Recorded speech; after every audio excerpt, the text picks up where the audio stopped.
Assalamualaikum warahmatullahi wabarakatuh. Apa khabar murid-murid semua? Diharap murid-murid sentiasa dalam keadaan sihat. Hari ini kita akan mempelajari pendidikan Islam tahun 3 dalam bidang ibadah yang bertajuk Sunat Ab'ad. Jom murid-murid kita mula sekarang. Di akhir pembelajaran nanti, Ustazah harap murid-murid dapat menyatakan perbezaan di antara sunat ab'ad dan sunat hayat. Yang kedua, menyatakan perkara di dalam sunat ab'ad dan membaca lafaz niat sujud sahwi dengan betul. Yang ketiga, dapat menyatakan tata cara perlakuan sujud sahwi dengan betul.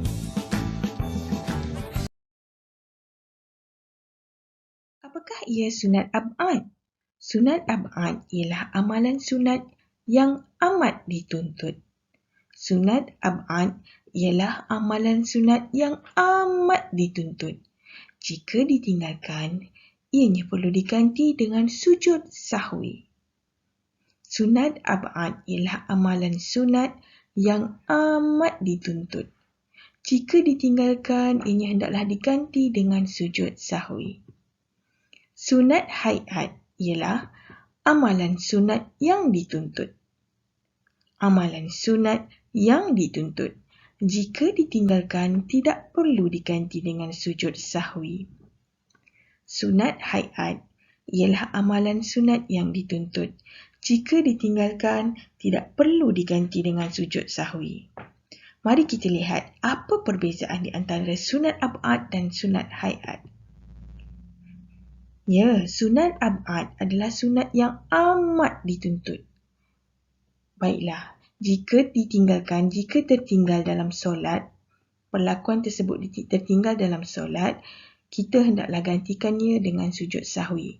Berbeza dengan sunat hayat. Sekiranya ditinggalkan, kita tertinggal dalam solat ataupun terlupa, tidak perlu diganti dengan sujud sahwi. Mari kita lihat perbuatan sunat ab'ad. Apa dia perbuatan yang sekiranya kita tinggalkan dalam solat dan ianya perlu diganti dengan sujud sahwi. Yang pertama, duduk dan membaca tahiyat awal. Duduk dan membaca tahiyat awal. Tahiyat awal dilakukan pada rakaat kedua.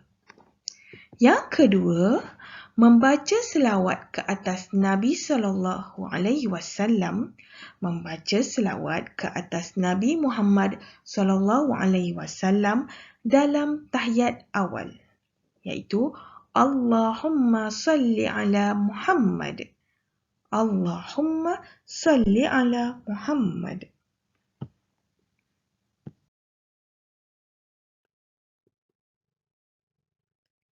Perlakuan ataupun perbuatan sunat ab'ad yang ketiga, membaca selawat ke atas keluarga Nabi Muhammad SAW dalam tahiyat awal. Contoh lafaz niatnya ialah wa ala ali Muhammad. Perbuatan yang ketiga yang dikenakan sujud sahwi sekiranya kita tertinggal dalam solat ialah membaca selawat ke atas keluarga Nabi Muhammad SAW dalam tahiyat awal. Wa ala ali Muhammad.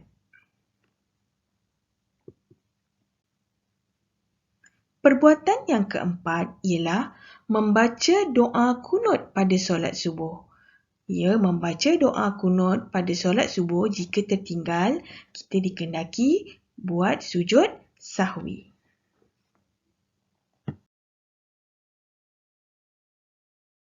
Perbuatan sunat ab'ad yang kelima, berdiri semasa membaca doa kunut pada solat subuh. Berdiri semasa membaca doa kunut pada solat subuh. Dan perbuatan yang keenam dan yang terakhir ialah berselawat ke atas keluarga Nabi Muhammad SAW semasa kunut. Berselawat ke atas keluarga Nabi Muhammad SAW semasa kunut. Apa yang dapat saya ringkaskan antara 6 perbuatan ini adalah perbuatan yang merangkumi pada tahiyat awal, iaitu membaca dan duduk tahiyat awal, membaca selawat ke atas Nabi, Allahumma salli ala Muhammad, dan membaca selawat ke atas keluarga Nabi wa ala ali Muhammad. Ini jika kita tinggalkan, kita dikehendaki membuat sujud sahwi. Dan yang seterusnya ialah perbuatan dalam membaca doa kunut. Pertama, baca doa kunut, berdiri semasa membaca doa kunut, dan berselawat ke atas keluarga Nabi Muhammad SAW semasa kunut. Lafaz niat sujud sahwi. Mari kita baca sama-sama. Subhana, Subhana, Subhana.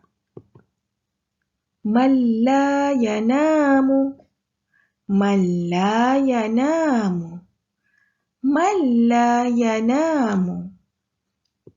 Wala yashu, Wala yashu, Wala yashu. Subhana man la yanamu wala yashu.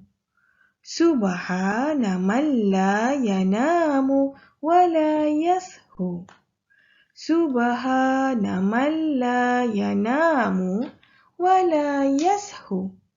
Maksudnya, Maha Suci Allah yang tidak tidur dan tidak lupa. Bagaimana melakukan sujud sahwi ya? Ya, sujud sahwi dilakukan seperti yang berikut. Yang pertama, duduk iftirash membaca tahiyat akhir. Apa itu duduk iftirash? Duduk iftirash ialah duduk di antara dua sujud.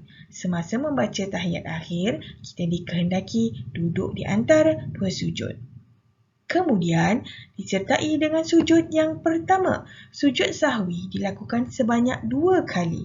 Sujud yang pertama, selepas membaca tahiyat akhir, kita lakukan sujud yang pertama dengan membaca lafaz niat Subhana man la yanamu wa la yashu. Diikuti dengan kemudian kita bangun, duduk antara 2 sujud. Seterusnya, lakukan sujud yang kedua dan bacalah Subhana man la yanamu wa la yashu. Selepas sujud kedua, kita duduk tawaruk. Duduk tawaruk ialah duduk tahiyat akhir.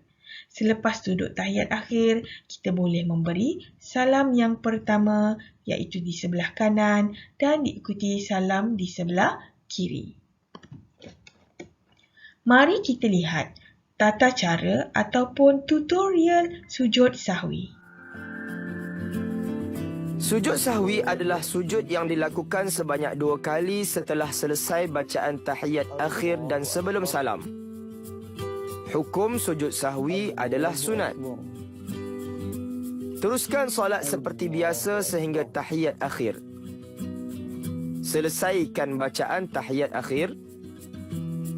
Kemudian sebelum memberi salam, lakukan sujud sahwi sebanyak 2 kali. Allahu Akbar.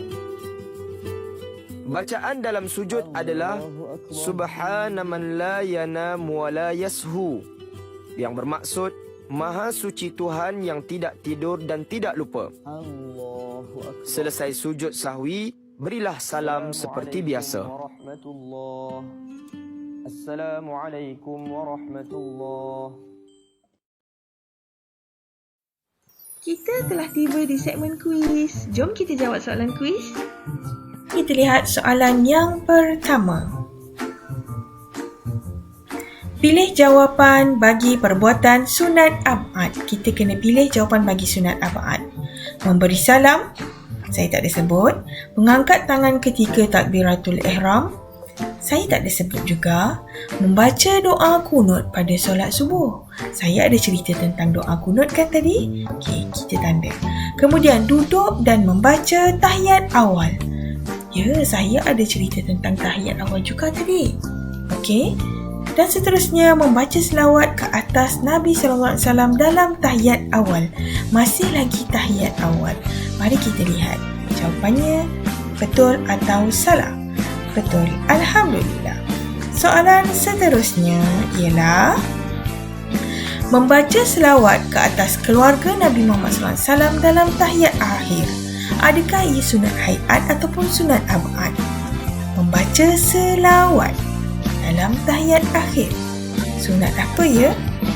Sunat ab'ad ataupun sunat haiat? Sunat ab'ad? Adakah betul? Jawapannya? Ya, jawapannya ialah betul. Seterusnya, adakah Ali dikehendaki sujud sahwi sekiranya dia tidak membaca doa kunut ketika solat subuh? Membaca doa kunut ketika solat subuh, dia kena sujud sahwi, tidak perlu sujud sahwi ataupun dia kena sujud sahwi? Dikehendaki sujud sahwi. Ya. Dan soalan yang keempat. Apakah soalan yang keempat? Mari kita lihat. Sunat haiat ialah amalan sunat yang tidak dituntut. Jika ditinggalkan, tidak perlu sujud sahwi. Amalan sunat yang amat dituntut, jika ditinggalkan, dikehendaki sujud sahwi. Hari ini, Ustazah ajar mengenai sujud sahwi. Dan semestinya ialah sunat ab'ad. Jadi, lawannya ialah sunat haiat. Amalan sunat yang tidak dituntut. Kita cuba jawab jawapan ini. Ya, jawapannya betul. Seterusnya, yang kelima.